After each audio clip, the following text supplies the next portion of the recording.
আসসালামু আলাইকুম। জনকল্যাণ মিডিয়ার এখনকার বিশেষ সংবাদে সবাইকে স্বাগতম। শুরুতে জানিয়ে দিচ্ছি সংবাদ শিরোনাম। নতুন পে স্কেল বাস্তবায়নের দাবিতে আবারও সর্বশেষ বৈঠক অনুষ্ঠিত হচ্ছে আজ।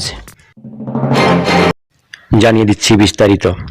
নতুন পে স্কেল বাস্তবায়নের দাবিতে আজ অর্থ উপদেষ্টা ডক্টর সালেউদ্দিন আহমেদের সঙ্গে বৈঠকে বসতে যাচ্ছেন সরকারি কর্মচারী নেতারা।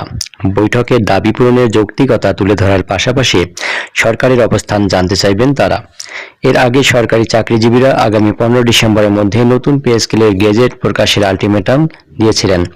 নির্ধারিত সময়ের মধ্যে গেজেট প্রকাশ না হলে পরবর্তী করণীয় ঠিক করতে একাধিক বৈঠক করছেন বাংলাদেশ সরকারি কর্মচারী দাবি আদায় ঐক্য পরিষদের নেতারা।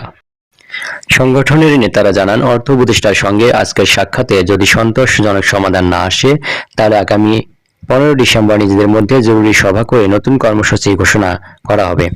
এ বিষয়ে বাংলাদেশ সরকারি গাড়ি চালক সমিতির সদস্য সচিব হুমায়ুন কবির বলেন, দাবি আদায় ঐক্য পরিষদের পক্ষ থেকে আমরা একাধিক বৈঠক করেছি। আজ অর্থ উপদেষ্টার সঙ্গে সাক্ষাতে পে স্কেল বাস্তবায়নের যৌক্তিকতা তুলে ধরা হবে। তার প্রতিক্রিয়ার উপর ভিত্তি করে 15 ডিসেম্বর সভা করে পরবর্তী সিদ্ধান্ত নেওয়া হবে। উল্লেখ্য, সরকারি চাকরিজীবীদের জন্য নতুন বেতন কাঠামো প্রণয়নের লক্ষ্যে চলতি বছরের জুলাই মাসে একটি পে কমিশন গঠন করে অন্তর্বর্তী সরকার। কমিশনকে 6 মাসের মধ্যে সুপারিশ জমা দেওয়ার নির্দেশনা দেওয়া হয়েছে।